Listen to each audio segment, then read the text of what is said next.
दानवे त्याचबरोबर मंचावर उपस्थित असलेले भारतीय जनता पक्षाचे सर्व मान्यवर आणि निश्चितपणे 2005 पासून मी ज्या अशा प्रत्येक संघर्षाच्या आणि भारतीय जनता पक्ष आणि महायुतीच्या वतीने मला उमेदवारी देण्यात आलेली आहे। खरं तर अनेकांनी भाषणामधून सांगितलं की या जाफराबाद तालुक्यामध्ये मागच्या तर बरेच जण यापैकी मी ज्या वेळेला 2014 ला आमदार झालो तो तेव्हा 6 वर्षांचा होता आणि जो 25 चा इथं बसलेला तरुण आहे तो 15 वर्षांचा होता। आणि त्या काळामध्ये जेव्हा या तालुक्यातील जनतेने मला आपली सर्वांची सेवा करण्याची बांधवांनो संधी दिली,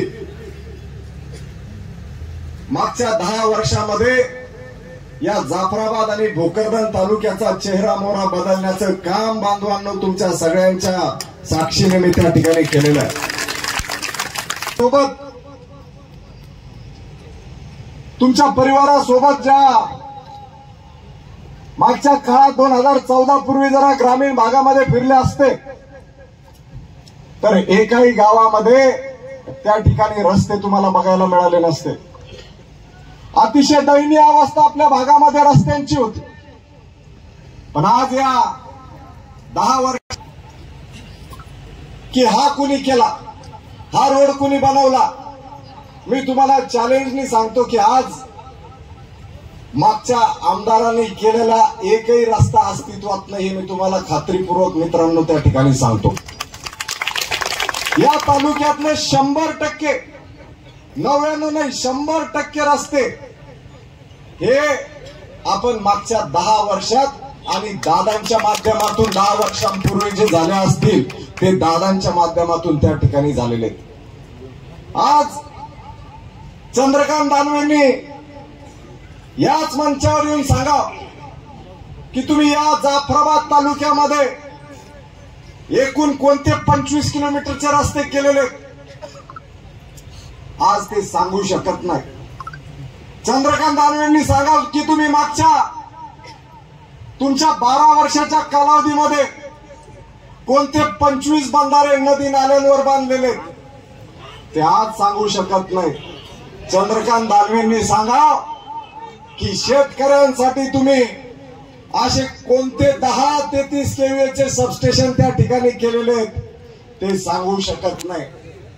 पण बांधवांनो, तरुण मित्रांनो, तुमच्या साथीने निश्चितपणे दादांच्या मार्गदर्शनाखाली या 10 वर्षाच्या कालावधीमध्ये आपण रस्ते केले, आपण त्या ठिकाणी 33 केव्हीएचे सबस्टेशन केले, आपण त्या ठिकाणी बंधारे बांधले।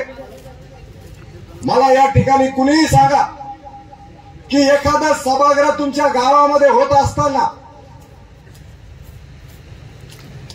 असं कधी होतं का की तुम्ही संतोष दानवेला एखाद्या खेड्यामध्ये सभागृह मागितलं आणि 10 लाख रुपयाचं सभागृह मागितलं, मी 20 लाखाचं दिलं आणि 20 लाखाचं सभागृह दिल्याने तुमच्यापैकी एखाद्या गावात 20 लाख रुपयाचं सभागृह दिल्याने शेतकऱ्यांचं उत्पन्न 50,000 रुपये होतं आणि सभागृह दिल्याने ते 1 लाख रुपये झालं असं नाही होत।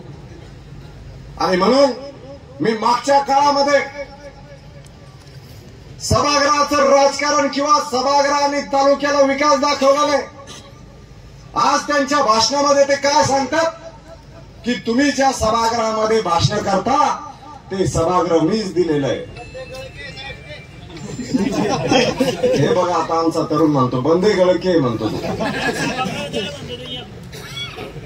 मी अनेक सभागृह दिले, मी अनेक सिमेंट रस्ते दिले, मी अनेक वॉल कंपाऊंड दिले, मी अनेक ठिकाणी स्मशानभूम्या दिल्या, पण स्मशानभूमी असेल, सभागृह असेल, सिमेंट रस्ते असतील, वॉल कंपाऊंड असेल, या आपल्या मूलभूत गरजा आहेत. याला मी विकास मानत नाही बांधवांनो, तुम्हाला सांगतो.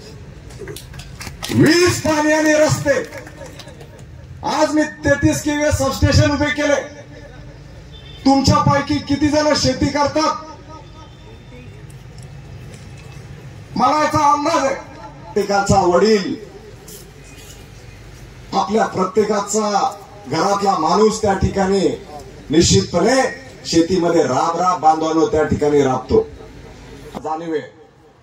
देवाला जरी विचारलं ना की मी एखादा सभागृह बांधू का या ठिकाणी सबस्टेशन देऊ, तर देवही सांगेल की बाबा जे शेतकऱ्यांचं उपयोगी आहे, ज्याच्यावर तुमचं जीवन आहे, हे काम तू अगोदर कर. आणि त्यामुळं बांधवांनो, आज एखादा सबस्टेशनचं जरा त्या ठिकाणी कमी असेल तर निश्चितपणे तुमच्या सारख्यांना अडचण निर्माण होते. आज भरणीचे दिवस आहे, बारी देण्याचे दिवस आहे. या ठिकाणी कुंभारझारीची मंडळी असेल, खानापूरच्या असतील, त्याचबरोबर सावरगावचे असतील. भारत पाकिस्तानचं एवढं युद्ध झालं नाही, इतके युद्ध त्या ठिकाणी व्हायचे. भरणीच्या दिवसात उसाला पाणी द्यायचं, त्यावेळेला आपलीच मंडळी एक दुसऱ्यांच्या विरोधामध्ये त्या ठिकाणी भांडायची आणि हे चिख व्हायचं. आणि त्यावेळेला मी ठरवलं की या तालुक्यातला शेतकरी हा विजेसाठी भांडला नाही पाहिजेत, रोहित्र्यासाठी भांडला नाही पाहिजेत, सबस्टेशनसाठी भांडला नाही पाहिजेत. आपण कुंभारझारीला 33 केव्हीए केलं, लालदेव पाटीलला 33 केव्हीए केलं, आपण शिपोरे आंबोरा 33 केव्हीए सबस्टेशन केलं, आपण भारतला 33 केव्हीए सबस्टेशन केलं, आपण त्या ठिकाणी शिपोरा बाजारला 33 केव्हीए केलं, आपण भोकरदन तालुक्यातल्या वालसांगीला 33 केव्हीए सबस्टेशन केलं, पिंपळगावला क्षमता वाढवली, मालखेड्याला क्षमता वाढवली. या ठिकाणी तडेगाव जे भोकरदन शेजारचं बेलोरा तडेगाव आहे, त्या तडेगावला त्या दिल्या.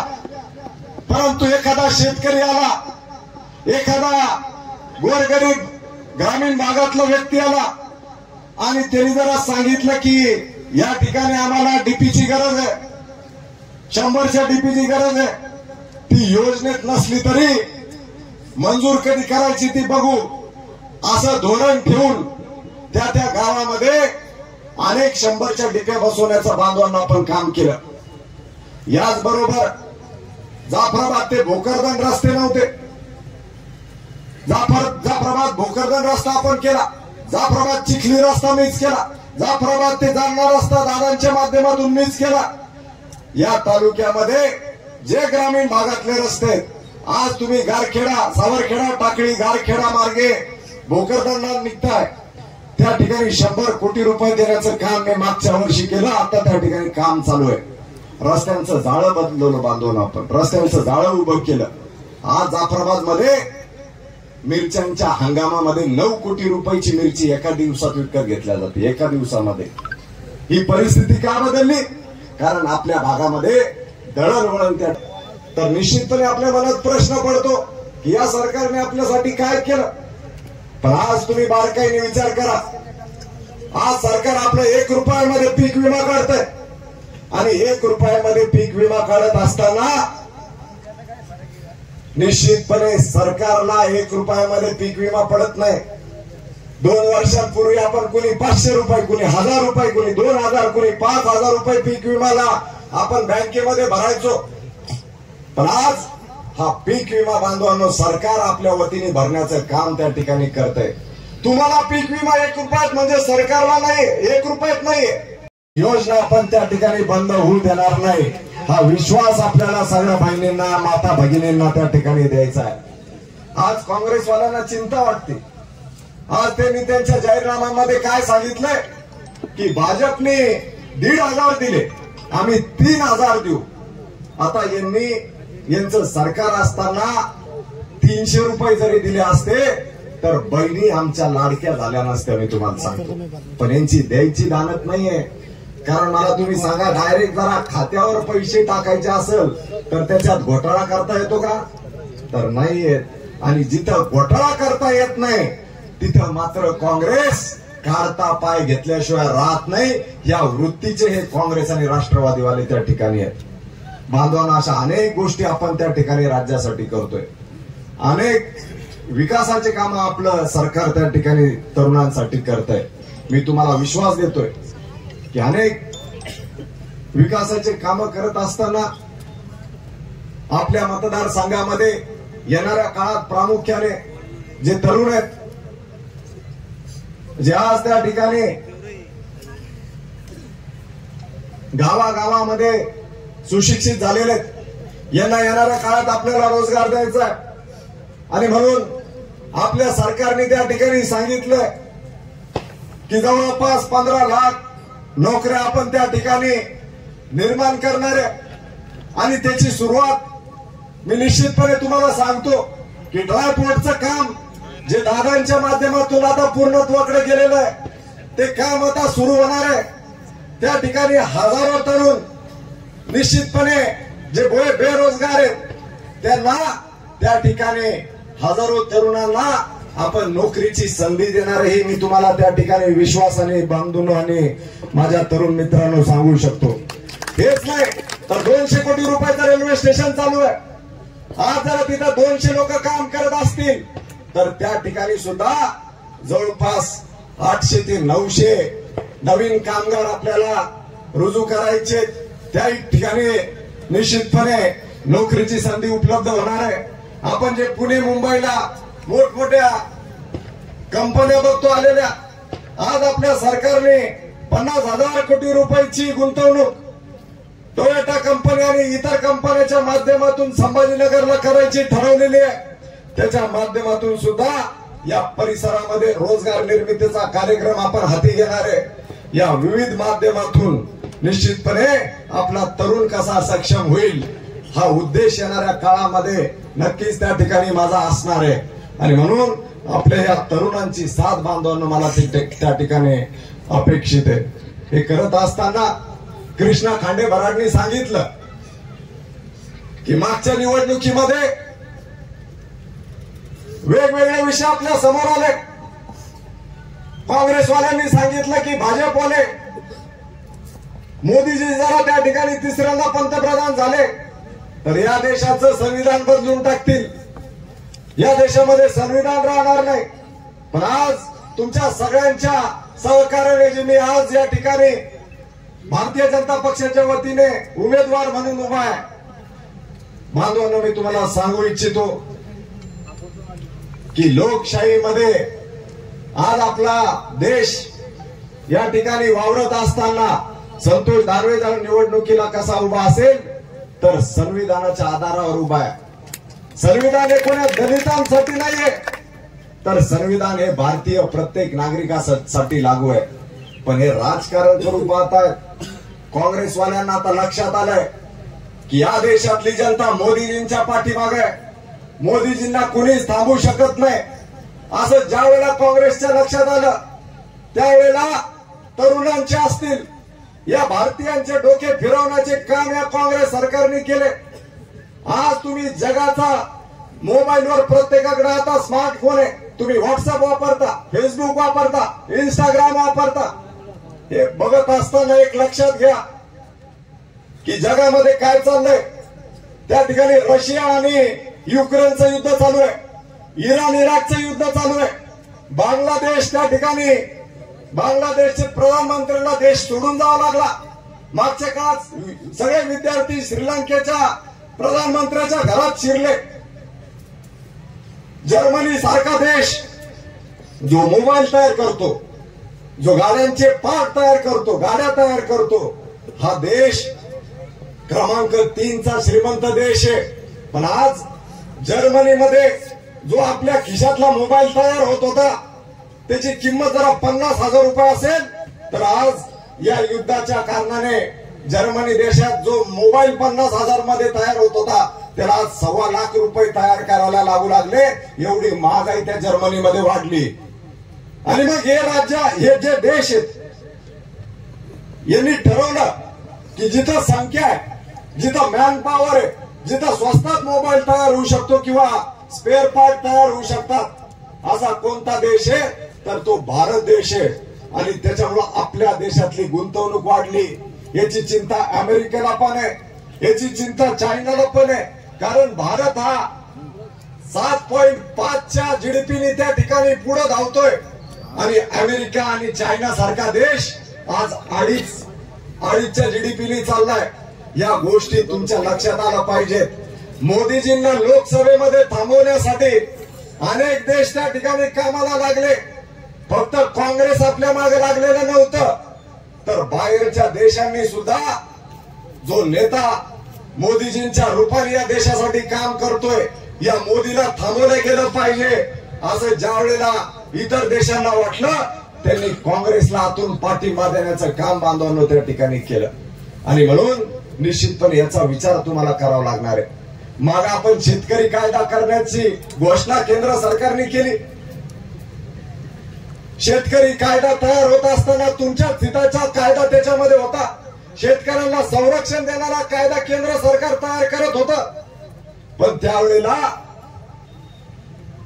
त्या ठिकाणी काही दिल्लीच्या सीमेवर शेतकऱ्यांच्या नावाखाली काँग्रेसने दुसरे माणसं उभे केले आणि खलिस्तानी चळवळ त्या ठिकाणी उभी केली. त्यांचा डाव होता की लाल किल्ल्यावर जाऊन एक वेगळा प्रदेश स्थापन करायचा, याला भारतापासून वेगळं करायचं, असा डाव आखणारे माणसं सुद्धा या देशामध्ये लक्ष ठेवून आहेत बांधवांनो.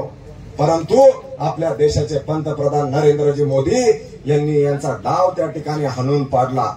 या अनेक गोष्टी आणि अनेक घटनाक्रम या देशामध्ये घडत असताना निश्चितपणे तुम्हाला आम्हाला हे करावं लागणार आहे. आज मराठा आरक्षणाचा विषय समोर आला. इथं अनेक तरुण त्या ठिकाणी कॉलेजला, अनेक तरुण शिक्षणामध्ये. बांधवांनो, मागच्या 2017 मध्ये तुम्ही आम्ही आपण सगळ्यांनी मिळून मराठा आरक्षणाचा लढा दिला. 58 मोर्चे या राज्यात निघाले.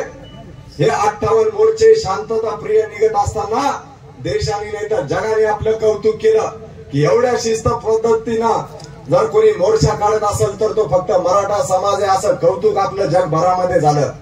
आणि त्यावेळेला तुमच्या सगळ्यांच्या सहकार्याने मी आमदार होतो. मी आमदार असताना त्या ठिकाणी आम्ही सगळे आमदार एकत्र झालो आणि सरकारला सांगितलं आपल्याला आरक्षण द्यावं लागणार आहे. कारण मराठा समाजामध्ये सुद्धा होत करून तरुण आहे, पण या आरक्षणाच्या स्पर्धेमध्ये तो मागे पडत चाललाय. सरकारने सुद्धा आरक्षण दिलं, पण आरक्षण देत असताना बांधवांनो आपण 16% आरक्षण दिलं. ते हायकोर्ट मध्ये आरक्षण चॅलेंज झालं. हायकोर्टने 13% आरक्षण दिलं. 16चं 3% कमी केलं, 13% दिलं. परत निवडणुका झाल्या, उद्धव ठाकरे मुख्यमंत्री झाले आपल्याला सोडून. शरद पवार आणि काँग्रेसची हातमिळवणी केली. त्यावेळेला आपलं आरक्षण सुप्रीम कोर्टात गेलेलं होतं. या लोकांनी जेव्हा सुप्रीम कोर्टात आरक्षण गेलं तेव्हा आपलं आरक्षण रद्द झालं. आणि जेव्हा आरक्षण रद्द झालं, विश्लेषकांनी सांगितलं, भाजपने नाही सांगितलं, विश्लेषकांनी, की आरक्षण रद्द होण्याचे अनेक कारण आहेत, पण प्रमुख कारण जर काय असेल तर या काँग्रेस, राष्ट्रवादी आणि उद्धव ठाकरेच्या सरकारने वकीलच कोर्टात हजर केले नाही, अनेकदा हजर केले नाही. हे मुख्य कारण त्या ठिकाणी अनेक विश्लेषकांनी मराठा आरक्षण रद्द होण्याचं सांगितलं. परत मनोज दादा जरांगे आले. त्यांनी उपोषणाच्या माध्यमातून लढा उभा केला समाजासाठी. आज आपल्या सरकारने एससीबीसीचं आरक्षण दिलं. हे आरक्षण निश्चितपणे आपण समजून घेतलं पाहिजे. आपण काय म्हणतो, ओबीसीतून आरक्षण द्या. बांधवांनो, आज जे एससीबीसीचं आरक्षण दिलं, या एससीबीसी मधून जे कोणी शिक्षणाची परीक्षा देऊ लागले, नोकरीसाठी परीक्षा देऊ लागले, त्यांना ओबीसी प्रवर्गापेक्षा सुद्धा कमी मार्क घ्यावे लागू लागलेत. आपण जे देऊ शकतो, जे टिकवू शकतो ते आरक्षण आपण दिलेलं आहे. आणि त्यामुळं याचा विचार बांधवांना तुम्ही त्या ठिकाणी करा. हे लोक विधानसभेला या सगळ्या गोष्टी, आता लोकसभेला आपण दादांचा पराभव झाला, याच्यातून त्यांनी यश मिळवलं. पण कल्याण काळे आता कुठं तुम्हाला भाषणातून बोलताना दिसला का की मराठा समाजाला आम्ही ओबीसीतून आरक्षण देऊ? प्रत्येक समाज गरीब आहे, त्यांनाही आरक्षणाची गरज आहे. आणि म्हणून जे आरक्षण आपण देऊ शकतो ते देण्याचं काम आपल्या सरकारने केलेलं आहे. मी तुम्हाला सांगतो की हे आरक्षण आपलं सरकार नसलं तर पुढचे 6 वर्ष सुद्धा टिकू शकणार नाही, हे तुम्ही लक्षात घ्या. आणि आपलं सरकार जर असेल तर मी तुम्हाला निश्चितपणे विश्वास देतो की जे दिलेले एससीबीसीचं आरक्षण आहे हे टिकवण्याचं काम आम्ही त्या ठिकाणी करू. आज अनेक मुद्दे पण दादाला तुम्हाला ऐकायचं आहे आणि म्हणून शेवटी एकच सांगेल, पुढच्या काळात आपल्याला चांगलं काम करायचंय. अनेक योजना आपल्याला आपल्या राज्यामध्ये राबवायच्या असताना सरकार येणं गरजेचं आहे. तालुक्यातून आपल्या विचाराचा आमदार जाणं गरजेचं आहे. त्यासाठी म्हणून तुमचा पाठिंबा मागण्यासाठी मी या ठिकाणी उभा आहे. मला निश्चितपणे विश्वास आहे की या तालुक्यातील तरुणांच्या भरोशावर नक्कीच मी विधानसभेमध्ये त्या ठिकाणी तिसऱ्यांदा आमदार म्हणून जाणार आहे. पण हे जात असताना बांधवांनो, आज पक्ष जाहीरनामा त्या ठिकाणी घोषणा केलेली आहे. जाहीरनाम्याची सरकारने सांगितलंय, भारतीय जनता पक्ष सांगितलंय की 23च्या निकालानंतर जेव्हा पहिला निर्णय आपला सरकार काय घेणार आहे तर या राज्यातल्या शेतकऱ्यांची कर्जमाफी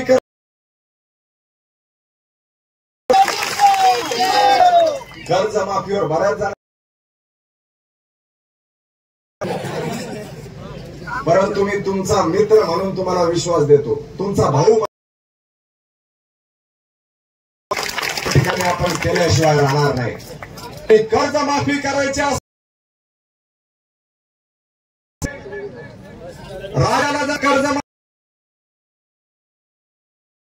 केंद्रामध्ये असलं पाहिजे आणि म्हणून मोदींना विचारून आपल्या सरकारने, राज्य सरकारने त्या ठिकाणी जाहीरनाम्यामध्ये महाराष्ट्रातल्या गोरगरीब जनतेला, आपल्या शेतकरी बांधवाला कर्जमाफ त्या ठिकाणी द्यायची आहे. त्यासाठी म्हणून मी तुम्हाला लगेच सरकार आल्यावर आम्ही आपल्या सरकारला विधानसभेमध्ये पहिली घोषणा आणि निर्णय करायचा सांगू की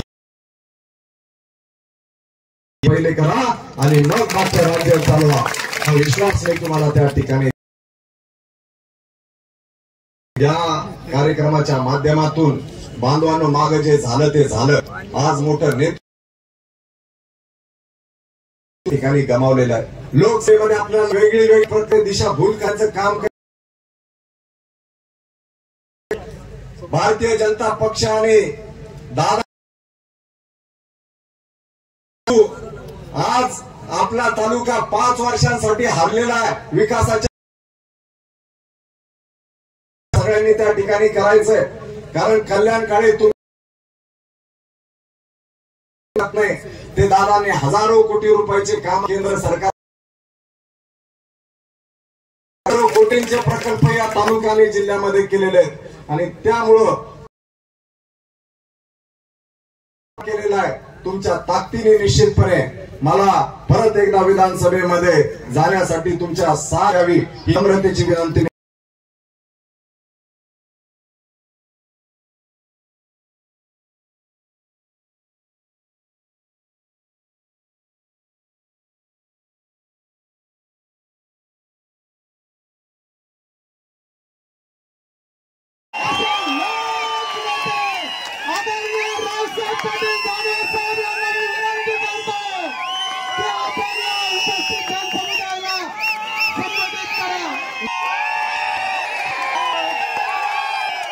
मेरा पानी उतारता देख, किनारे पे घर में बसा लेना, मैं समंदर हूँ, लौट कर जरूर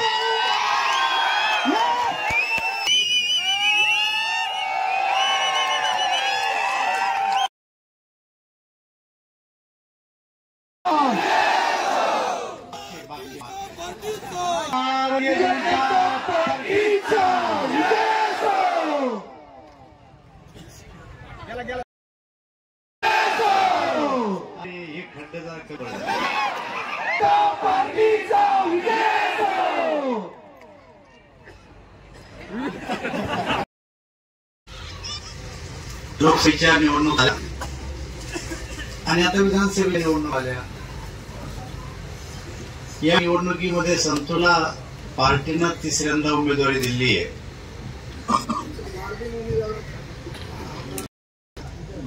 20 तारखेला मतदान आहे,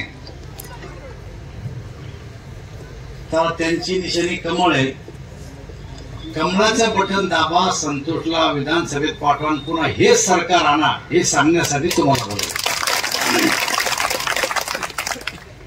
आता काही काही तरुणांना वाटतं असं की हेच काऊन, दुसरं काऊन नाही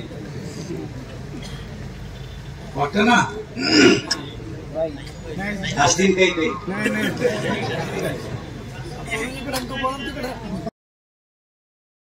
बोलून तेल देता का? तर मी होतो ना मंत्री, माझ्यासाठी पाहिजे होतो. थोडं एक डोळ्यापुढून ते मी चित्र उभं करतो. 2019ला तुम्ही सगळ्या तरुणांनी भारतीय जनता पार्टी शिवसेनेला मतदान केलं. गोट खरी खोटी? सगळेजण बोला खरी खोटी. आणि आपलं सरकार बी आलं. निकाल लागत होते तेव्हा सकाळी मी मुंबईला होतो, नंतर आलो. तुम्ही सगळे चॅनलवर बसले होते, कोणाच्या किती जागा आहे त्या, सगळेजण डोळे लावून बसले चॅनलवर. आपल्या जागेचं काय होतं, पण म्हणता म्हणता आपली लीड गेली 165 वर महाराष्ट्राची भोकरदनची सह, आणि सरकार यायला लागते 145. सरकार आलं करायला. ज्या टायमाला 165 आपण लीडवर होतो, त्या टायमाला आम्ही उद्धव ठाकरेंना फोन केला की आपले सारे कार्यकर्ते रस्त्यावरून ढोल ताशा करून एकदम आनंद साजरा करू राहिले, या तुम्ही बी आपण जाऊ. त्यांच्या आनंदात सहभागी होऊ. उद्धव ठाकरे आले नाही.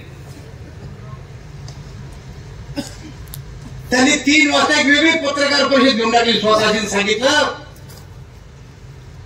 की माझे सारे पर्याय खुले, मी भाजप संघ जाईल असं काही नाही, मला जिथं रस्ता सुचल तिथं जाऊ शकतो. आणि गेले. ज्याच्या संघ गेले ते ना आयुष्यभर बाळासाहेब ठाकरे शिवाय दे खोटे. ज्याला आपल्या बापाला शिवाय दिला,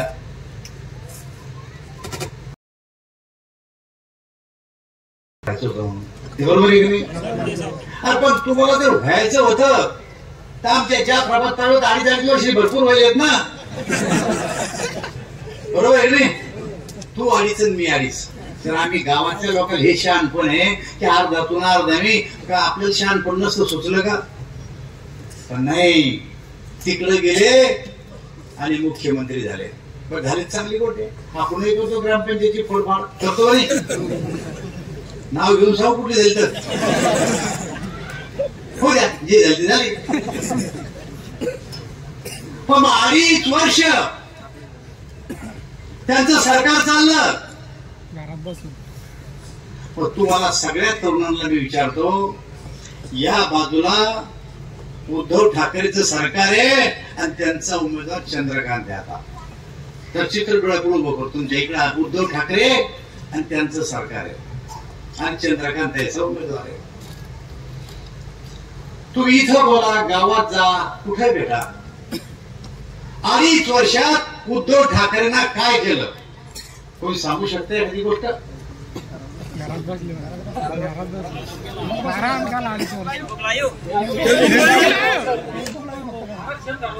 फेसबुक लाईव्ह नाही का? फेसबुक लाईव्ह बरोबर आहे. आता तुम्ही म्हणसाल मग त्याला काही नाही केलं, त्याच्यात झाले भांडण, एक गट फुटला, आम्हाला येऊन जुटला. आता आमचं सरकार आलं, आपलं सरकार आलं. हे सरकार म्हणजे भारतीय जनता पार्टी, शिवसेना, एनसीपीचं सरकार, हे संतोष दानवेचं सरकार, हे चंद्रकांतचं सरकार. काय केलं आपल्या सरकारनं त्याचा बी तर हिशोब घेतला पाहिजे तुम्ही. इथं शेतकरी कोण कोण जवळ हात करा, बरोबर आहे. सगळ्यात पहिलं काम जर आपल्या सरकारनं काय केलं असेल तर शेतकऱ्याच्या हिताचे निर्णय केले. सगळ्यात जास्त बजेटची तरतूद ही शेती क्षेत्रावर केली. मला 45 वर्ष राजकारणात झाले. मी जाफराबाद तालुक्यातले जवळ 5 गाव पायी फिरले. मी अंधारी सारखं छोटं गाव आहे, पिंपळगाव सारीच्या रस्त्यावर अंधारी सारखं गाव.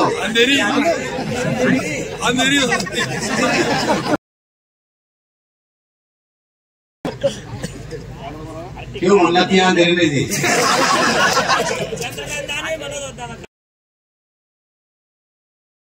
पायी गेलो त्या गावाला. 2 कडा बेलोरा चालेर मावरा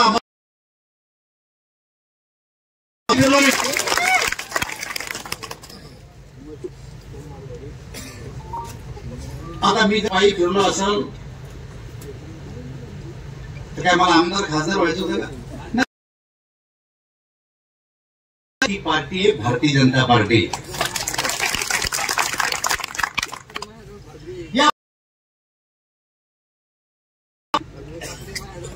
आम्ही 4-5 जण पार्टी चालवायचो, पण शेतकऱ्यासाठी लढायचो.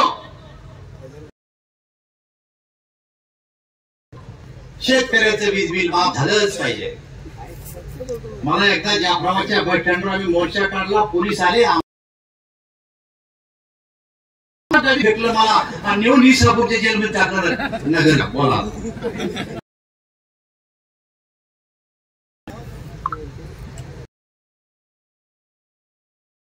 नाही, तिथून आलो पुन्हा सुरू.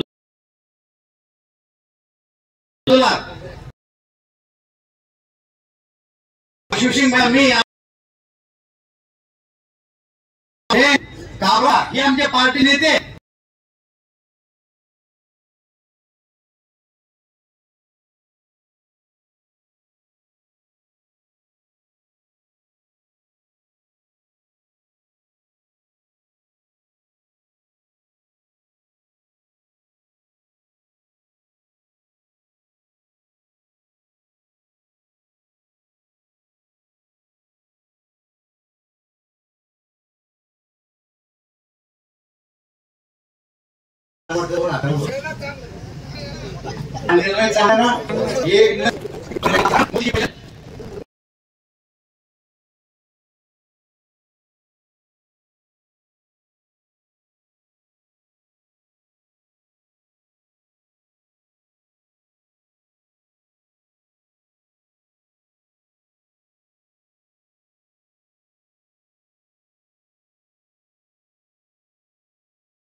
चांगली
आलं तरी केंद्र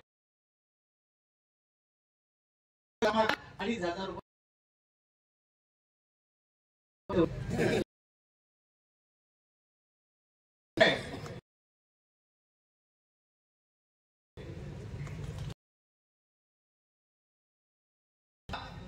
आणि जाहीर महिला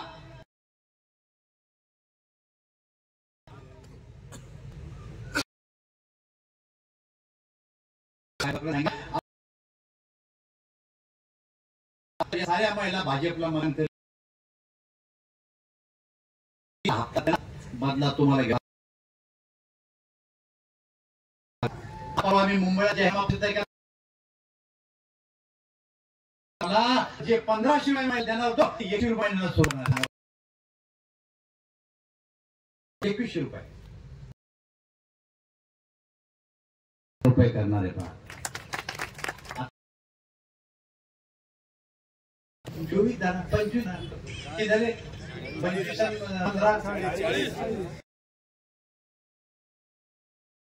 देणारे इकडे उद्धव ठाकरे काही करू लागला सांगा. 40,000 3,500 हे भारतीय जनता पार्टीचं सरकार वाटतं का हे सांगा मला. कोणाला चांगलं वाटतं वर हात करा. हे पहा मित्र, एक गोष्ट लक्षात घ्या, तुमच्या घरात एक चांगलं पोरग कर्तृत्वान जर निघलं, घर भरतं का नाही मला सांगा. ही खाजगी गोष्ट आहे ना. घर जर सुधरत चांगलं कर्तृत्व आणतो, ही गोष्ट खरी आहे. गावाला सरपंच चांगला भेटला तर गावाला वर आणतो, ही गोष्ट खरी आहे.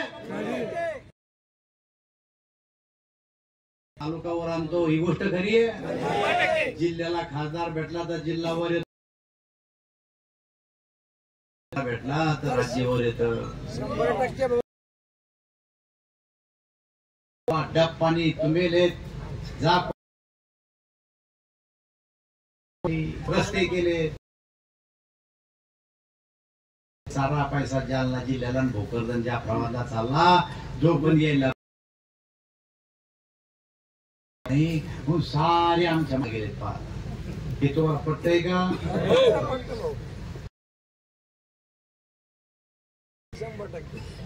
अरे मग सरकारला कोणाकोणी भाषण केली माझ्या विरोधात. 30,000 कोटी रुपये जास्त गेलेत. जा तुम्ही ते मुरलीला या रस्त्यानं सोलापूर पर्यंत सिमेंट आहे. जा या रस्त्याने जळगावला नागपूर पर्यंत सिमेंट आहे. जा अकोला फाट्यावर नाशिक पर्यंत सिमेंट आहे. जा महाराला चिखली बुलढाण्यापर्यंत सिमेंट आहे. जा महाराला जळगाव पर्यंत सिमेंट आहे. जा महाराला जालन्यापर्यंत सिमेंट आहे. जा अकोला फाटा मार्गे फुलंब्री मार्गे संभाजीनगर पर्यंत सिमेंट आहे.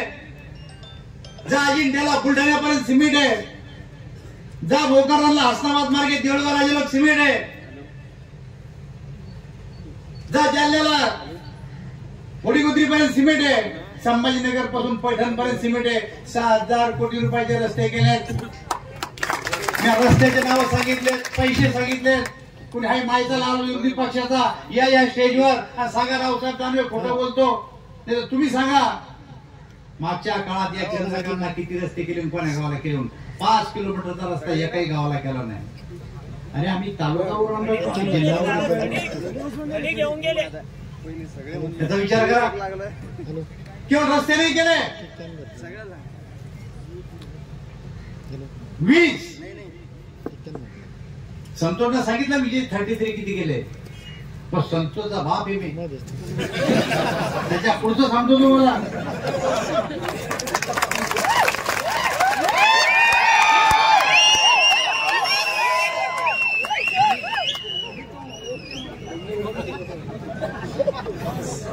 मी केंद्रामध्ये कोळसा मंत्री होतो. मी कंजूस आपल्या खात्यात माईकवर मी किंवा हिचे त्या कोळसा खात्याचा मी म्हणतो कोळसा खात्याचे प्रेझेंटेशन द्या. प्रेझेंटेशन तयार केलं, मोदीजीला दाखवलं. त्या प्रेझेंटेशन मध्ये असं होतं की आपल्या देशामध्ये पुढचे 30 वर्षे पूर्ण एवढाच कोळसा, त्याच्यानंतर कोळसा राहणार नाही. आणि या देशातली वीज ही 80% कोळशापासून होती. जर कोळशापासून 80% वीज आहे आणि 30 वर्षानंतर कोळसा जर संपणार आहे तर मग पुढच्या काळात काय करायचं? कोळसा जमिनीतलं धन आहे, पाणी जमिनीतलं धन आहे. पाणी उपसलं की कोरडी पडती विहीर, पण दरवर्षी पाणी पडतो ती पुन्हा भरल्या जाते. पण कोळसा जसा काढला तर दरवर्षी कोळसा पडत नाही. गोष्ट खरी की नाही? 30 वर्षानंतर काय करायचं? मला मोदीजीने सांगितलं ऑस्ट्रेलियात कोळसा आहे, जा अभ्यास करा, तो कोळसा आपल्याकडे आणा. 1 महिनाभर मी ऑस्ट्रेलियाला गेलो माझ्या कर्मचाऱ्याला आणि कोळसा पाहिला. खरंच चांगला कोळसा आहे, भरपूर कोळसा आहे. पण जेव्हा रिपोर्ट आम्ही तयार केला तर लक्षात आलं आता ज्या भावानं आपण वीज घेतो त्याच्यापेक्षा 10 पट जास्त भाव द्यावा लागणार आहे विजेला.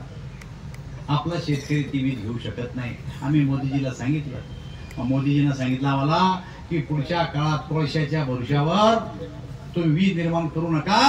या देशात जिथं जिथं 33 केव्ही सेंटर असतील, 121 असतील, शेतकरी असतील, तिथं तुम्ही सोलार बसवा. सोलार सूर्यापासून किरणापासून वीज तयार करा, ती 33 मध्ये सोडा आणि 24 तास शेतकऱ्याला स्वस्तात वीज द्या.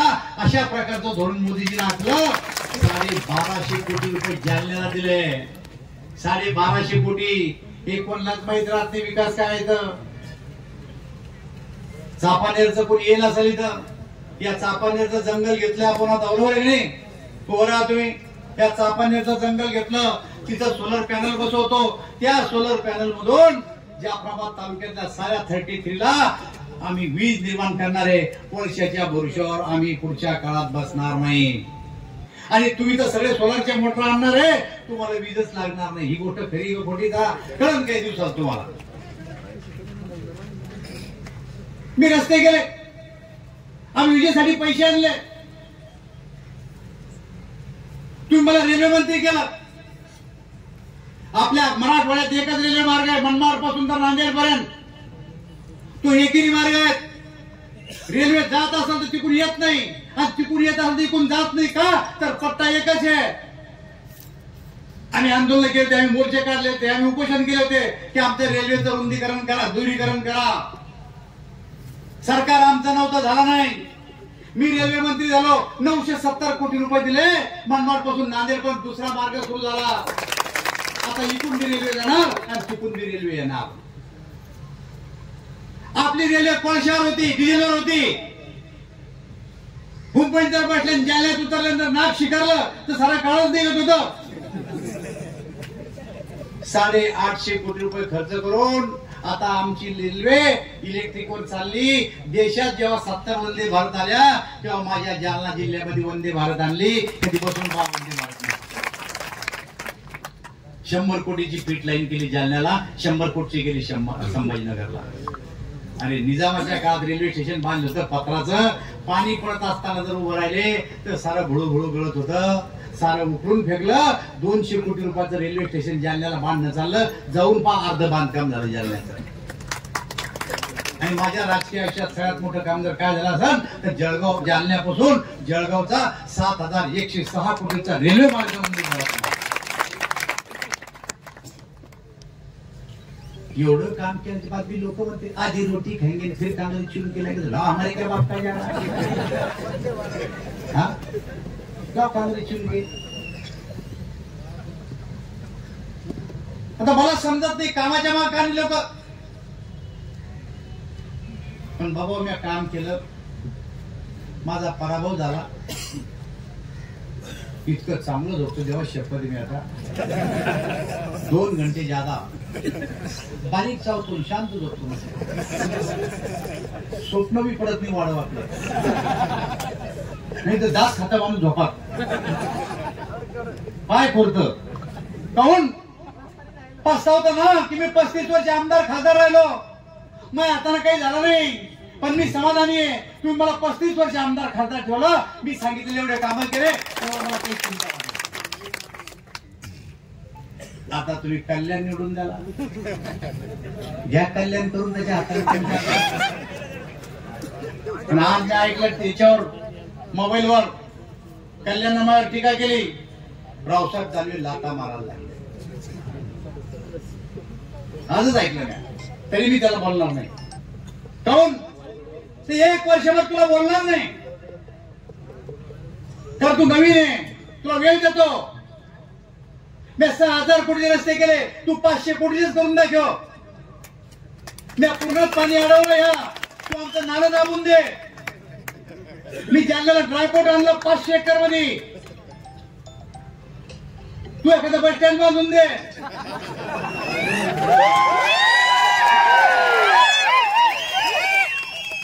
मी ICT कॉलेज आणलं जालन्याला.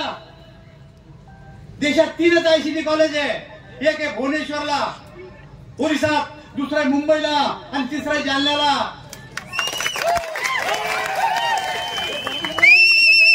ICT कॉलेज म्हणजे काय? त्या कॉलेजमध्ये शिकलं तर नोकरी लागत नाही. त्या कॉलेजमध्ये शिकले तुमचे पूर्व पाठवा पुढच्या काळात. तिथं उद्योगपती होतो आपला मुलगा, टाटा, बिर्ला, मफतलाल, गरवारे, अदानी, अंबानी, किर्लोस्कर, त्या शाळेतले विद्यार्थी आहे. या दर्जाचं कॉलेज आणलं, जागतिक स्तरावर जालना नेऊन सोडलं. म्या कलकत्त्याच्या आणि बेंगलोरच्या माणसाला जर वाटलं की माझ्या मुलाला ICT कॉलेजला टाकायचं, त्याला जालन्याला यावं लागेल झक मारत, कुठची की जालना म्हणून. हे वैभव प्राप्त करून दिलं मी जालन्याला. ड्रायपोर्ट 500 एकर मध्ये केला, 70 कोटीचे काम जालना शहरात केले. 82 कोटीची पाईपलाईन आणली. या जाफराबाद मधल्या एखाद्या माणसानं उठा की माझ्या गावात पाणी पुरवठा योजना चालू नाही म्हणून. जल जीवन मिशन योजनेच्या अंतर्गत गावाची ताकद पाहून आणि तिथला सोर्स पाहून 100% गावात जाफराबाद भोकरदनला पाणी पुरवठा योजना सुरू झाल्या. तुला येत टेंभुर्णी सारख्या गावामध्ये 16 कोटी रुपयाची पाणी पुरवठा योजना चालू आहे. 16 कोटी रुपयाची पाणी पुरवठा योजना. आणि एवढं करून मी फटका बसला,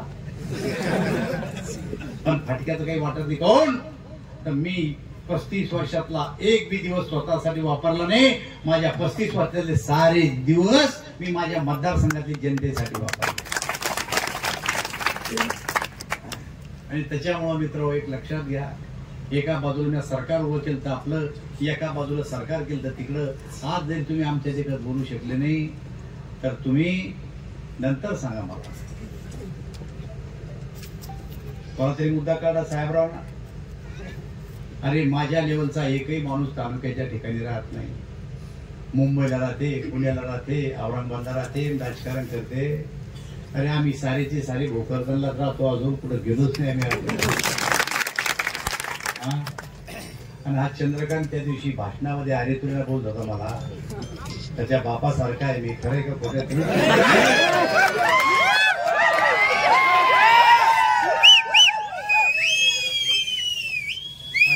थोडा पण दुसरं काहीतरी म्हणला ना, काहीतरी म्हणला याची खुर्ची काढ रे पुन्हा.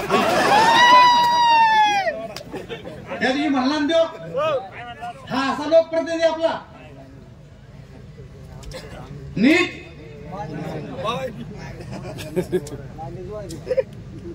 असा लोकप्रतिनिधी आपला. राहतो कुठं? राहतो कुठं?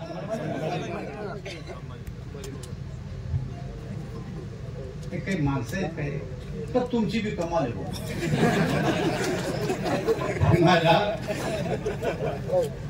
मला तर कधी कधी असं वाटतं की काय लोक आहेत बसतात. आम्ही बी आलतो तेवढेच आणि ते बी आलतो तेवढेच. अरे भल्या माणसं, तालुक्याला अजून वर न्यायचं आपल्याला, या जिल्ह्याला वर न्यायचं आहे. महाराष्ट्रात नाव कमवलं आपल्या जिल्ह्याचं मॅप. आता मी मंत्री नाहीये, मला सांगा कधी मंत्री वगैरे आपल्याला केंद्रात होता एखादा होणार आहे? हे सातेभरचे पैसे काल सभेत एकदम उठून म्हणला दानवे साहेब आम्हाला प्रस्ताव उघडायला. म्हणलं कोण? तुम्हाला नसतं पाळलं तर बंद झालं. आता नसतं पाळलं तर बरं झालं असतं. मी त्याला म्हणलं माझं काय व्हायचं होऊन जाऊ दे आता. पण म्हणलं मी 8वीला शाळेत होतो जालन्याला. मी राहायचो वर 10 रुपये द्यावं लागे मला एका महिन्याला. 5 जण 50 रुपये महिन्याची भाड्याची खोली होती. 10,000 रुपये आम्हाला. माझ्या खाली SRP मध्ये नोकरी करणारा एक माणूस होता. तो त्याची बायको राहायचा. एक लहानशी मुलगी होती. तो ड्युटीवर गेला की बाई रावसाहेब दळून आण बरं. मी त्या बाईचं दळून द्यायचो. रावसाहेब मला पाणी भरू लाग बरं. त्या गाड्या असं छोट्या छोट्या मी पाणी भरू लागायचो. ती बाई मला कधी जेवायला बोलायची कधी चहा पाजायची. 8वीतला पर्यंत. निवडणूक आली विधानसभेची. नवरा आला चाल म्हणे मतदानाला. त्या बाईने विचारलं रावसाहेब मतदान केंद्र कुठं रे? तर म्हणलं आमच्या शाळेत आहे. तुला माहिती आहे कुठे? म्हणजे मी रोजच जातो ना. चाल बरं म्हणे शाळा कुठे शिकतोय आम्हाला माहित नाही. ते निघले मस्त दोघं. मी निघलो मागून. त्याशी बारीकशी पोरगी आमच्या संग माग पुढं माग करता करता आली हो शाळा. नवरा म्हणतो बायकोला खरे पण चाललो खरी पण मतदान कोणाला करायचं? बायको म्हणजे आता मला काय माहित. अरे म्हणजे घरी तुला तिला कोणी आलते का आपल्या घरी? म्हणे कोणीच नाही आलं आपल्या घरी. म्हणे मग आता करायचं काय? जाऊ दे म्हणे तू करी एकाला मी करतो एकाला. खुशाला आतमध्ये गेले दोघं. एकाला यानं मारलं एकाला यानं मारलं. का डॉक्टर शंकरराव त्याला मारलं एका ना. आणि हरिश्चंद्र दुःखीराय त्यांचे विरुद्ध होते त्यांना मारलं बायकोला. आता तसंच तुम्हाला म्हणतो लोकसभेला मारलं तय का? आता मारा संतोषला. त्याच्यापेक्षा काय करणार?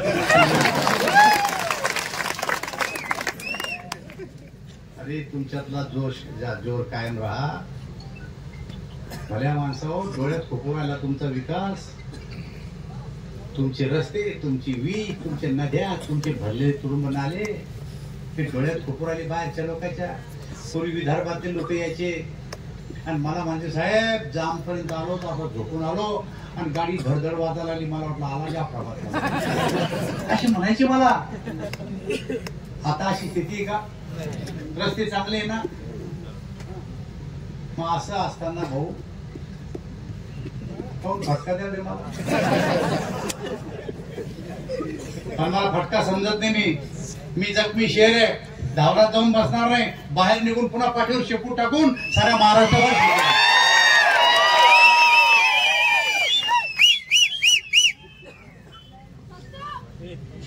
मी भारतीय जनता पार्टीचा महाराष्ट्र प्रदेशाचा प्रमुख आहे निवडणुकीचा. मी विदर्भात जाऊन सभा घेतल्या. मी नामित बहिणा देवेंद्र फडणवीस ना. आम्ही संभाजीनगर मराठवाड्यात फिरलो. मी साऱ्या उत्तर महाराष्ट्रात नाशिकला सभा घेतल्या, ठाण्याला सभा घेतल्या, कोकणात सभा घेतल्या, कोल्हापूरला सभा घेतल्या. मी तुम्हाला सांगतो या सभेचे चेहरे पाहिल्याच्या नंतर काळ्या दगडावरची पांढरी रेघ सूर्यप्रकाशापेक्षा स्वच्छ आहे. महाराष्ट्रात भाजपचं सरकार आल्याशिवाय तुम्हाला सुद्धा संतोषला निवडून द्यावं लागेल. तरच निर्णय होतील. एका मतानं काय खेळ झाला अटल बिहारी वाजपेयी तुम्हाला माहिती आहे. माझं मत आहे की हा जो जोश आहे काल सगळे तुमचे बुद्रुक ज्यांनी भारतीय जनता पार्टीचा पाय रोवला ज्या मध्ये काल याच्यापेक्षा जास्त होते. त्यांनी सांगितलं साहेब चिंता करू नका आम्ही तुमच्या पाठीमागे आहे. अरे तुमचे वडील आमच्या पाठीमागे आहे. तुम्ही तर संतोषच्या पाठीमागे राहता. कोण कोण राहणार एवढा आता काय रे फोटो काढणार कुठे गेलो? चांगले भारतीय जनता पार्टीचा, भारतीय जनता पार्टीचा. आता 2 गोष्टी करा. उद्या नरेंद्र मोदी संभाजीनगरला येऊन राहिले. सगळ्यांनी त्या सभेला यायचं. गावातली गाडी करायची.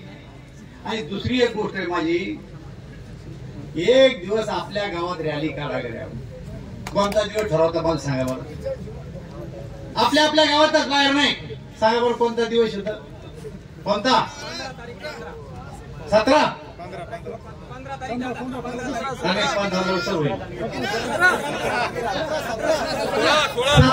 तारखेला आपल्या आपल्या गावात आपले कार्यकर्ते आणि लाडक्या बहिणी एकत्र करून गावात साऱ्या कल्याणा घोषणा देत जायच्या.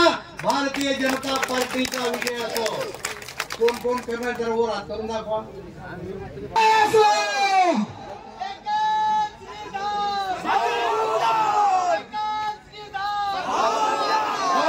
सगळे एकच दीर्घ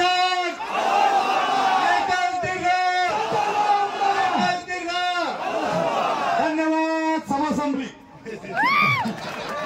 सर्वांना सोनगिरी येथील कार्यकर्त्यांना विनंती आहे, राष्ट्रवादी